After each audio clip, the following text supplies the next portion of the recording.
Hello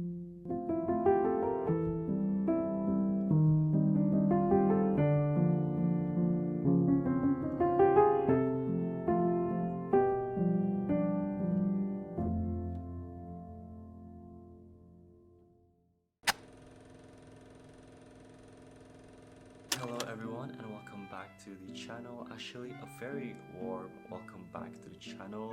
I know it's been a year and 8 months to be exact. I feel like it's unfair for me to just jump back in and start the video as if nothing has happened and not say a word on the fact that I just disappeared, because I know some of you guys have been wondering where I went, and I've been getting a lot of comments actually and a lot of messages saying how they miss my vlogs, asking where I am, and just being concerned, and that makes me sad, honestly. Plus, I did promise myself to be more transparent in my vlogs, as it's a way for me to document and just record my life and my journey in general. And as vloggers or content creators, we have the ability to choose what we want to share with our viewers, and it's only natural to only want to highlight the good moments and the happy moments of our lives, which, don't get me wrong, there's nothing wrong with that.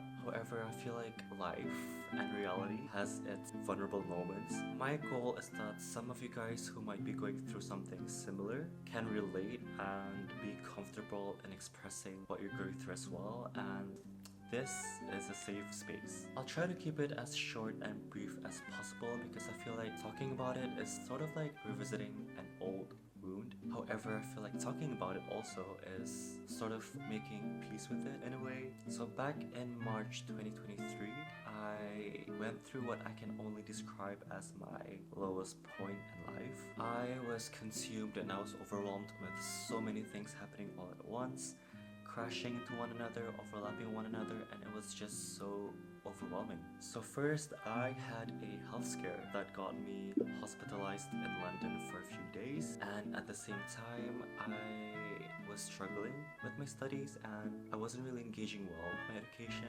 and simultaneously I also was going through a heartbreak, which is ironic because a month prior to everything happening, I would say that I was at my highest point in my love life. So to have it all turn upside down just like that was quite emotionally traumatizing, and it definitely took a heavy toll on my mental health. So at that point, I told to myself that I just can't do it anymore, and I didn't want to be there, and I didn't want to be in London anymore. But then during that time, I was deep into my final year of architecture with only just a few months before I graduate. So the fact that I stopped and the fact that I was making a decision to stop halfway just speaks volume on how bad things were back then. And it literally took me days to build up the courage to open up and talk to my parents about what I was going through, because the last thing that I want them was to worry about me while I was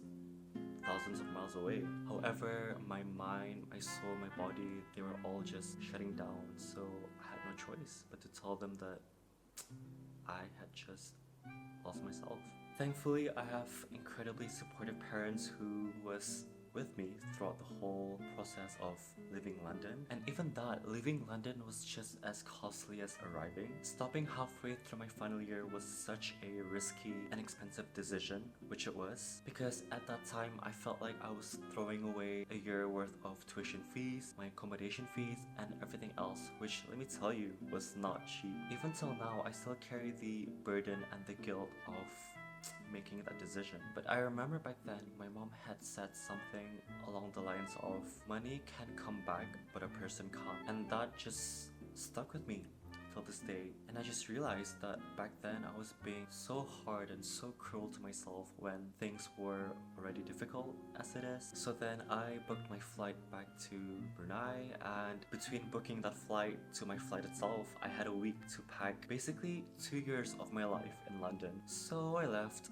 and went back to my home country because home was just the only place that I wanted to be at. And ever since then, I've been picking up the pieces by myself, and I've been getting the help that I need, and I've have been surrounding myself with, the things that I love and the people that I love. But I feel like in the grand scheme of things, I felt like that was something that had to happen, because just prior to that breakdown that I had, I was already losing myself in the relationship that I was in, and I was becoming codependent to that person that I was with. The thing is, my independence before that person and me before that person was something and someone that was admired by a lot of people, and I used to love doing everything by myself, but being with that person, I just became used to doing everything with them, and again, I lost myself and I lost my independency. So that's why when we took our own paths, it was hard for me to pick myself up, because I was already used to being codependent on that person. And as a result, I stopped doing things that I loved, and I stopped vlogging, and even my education was hindered. So basically at that point, I was already shifting away from myself. But you know what, I feel like sometimes life teaches us in the cruelest way possible that we have to lose ourselves to find our way back stronger.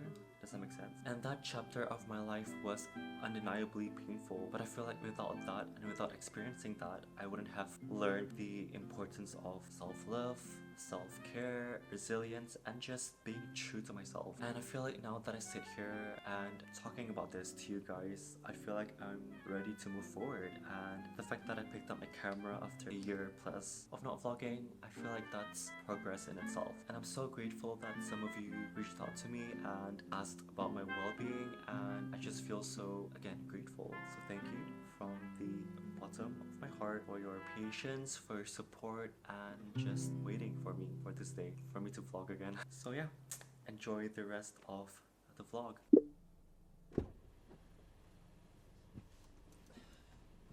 So I have a few errands to run this afternoon. Today is my mom's birthday, so I'm gonna go and pick up her cakes and her flowers, and then I'm gonna drop them over at this dinner place that we're gonna have her celebration later, so that we can surprise her. So let's get going.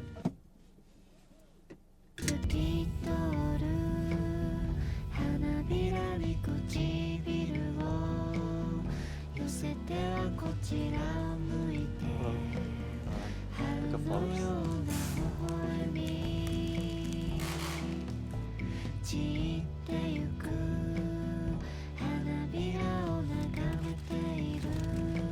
So secure the flowers and the cakes.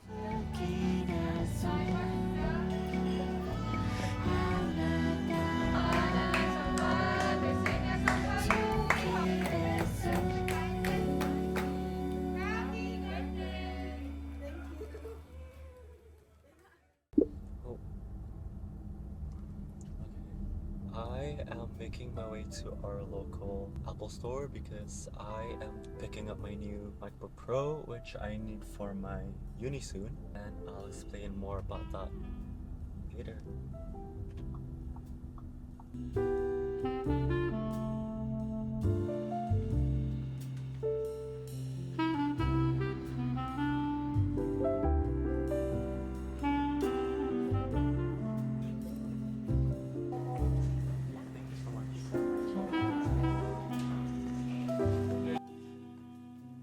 Unboxing an Apple product is always an experience in itself. But before I unbox, let me just tell you why I decided to get a new MacBook. So my current MacBook right here has served me so well. I bought it back in 2018, so it's been what, 6 years now. I honestly don't blame it for breaking down, because to be real with you guys, I've been pushing it to its limits. I've used it for literally everything, from heavy tasks like renderings or my demanding architectural tasks, and then to editing my vlogs and all my creative needs, all on a base Intel MacBook. But I do thank God that it held up and did its job when it needed it to, especially during my architecture course, but it did definitely take its toll. And over the summer of 2022, right after I submitted my second year coursework, it began to die down. And then by the time I was halfway through my final year, it was was dying. I was already struggling to keep up with what I needed during my final year.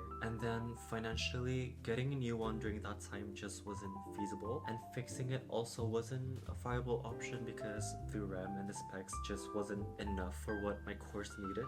So back to my MacBook, I was contemplating on whether to get the 14-inch or the 16-inch because there wasn't much of a gap between the price difference. And then with the 16-inch, I figured that I would get more screen real estate, which potentially could boost my productivity. However, the portability aspect is quite important to me because I know I'll be traveling and walking back and forth from my place to my uni. Hence, I figured the 14-inch just makes sense for that. And I knew I wanted the silver color because it just reminds me of the classic aluminum MacBook body. So let's get unboxing. So I got the 14-inch MacBook Pro with Apple M3 Pro chip with 1TB SSD and then 18GB unified memory with 12-core CPU and 18-core GPU. This was freaking expensive. However, I do believe that investing in the upgraded specs in the beginning would be more beneficial in the long run because I do plan on using this MacBook for the next 5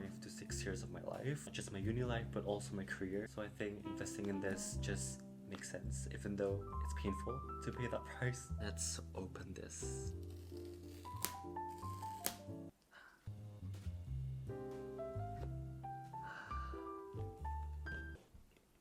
So inside the box we have I believe the MagSafe to USB-C charger, and my old one had the USB-C to USB-C. Although I know they're going backwards again, the return of the ports is literally their much needed improvement. We also have the 96 watts charger with the adapter.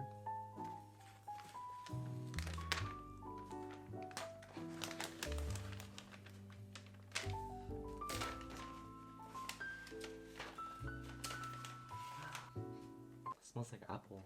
So here we have it, the new MacBook Pro. What is that?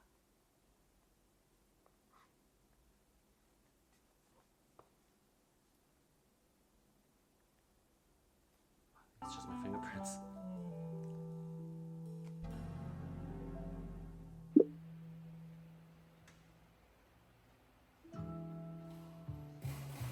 So I just replaced my tires because 2 of my tires in front were already worn out. For over more than a year, I haven't been able to go out, work done outside of home because, as I mentioned earlier, my previous MacBook screen was broken. Every time that I need to get some work done, I would have to connect it to a monitor, which is stationed back at home. But now that I have a new MacBook, it's a game changer and a very much needed change of scenery.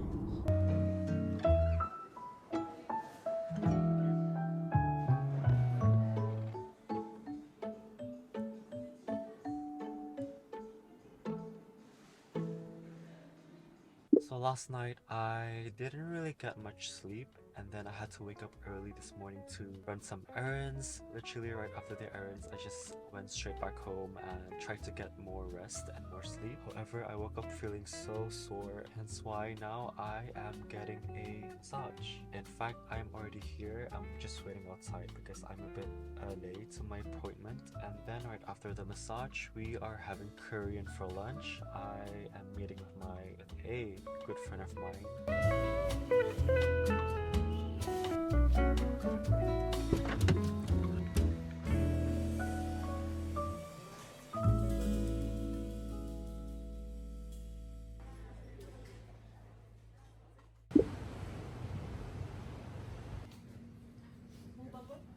So I just had a medical check and a TB test for my visa, which I'm applying for because I'm going back to the UK in exactly 2 weeks actually. So I have 2 weeks left here in Brunei before I complete my final year. And now I am gonna send my car for a wash.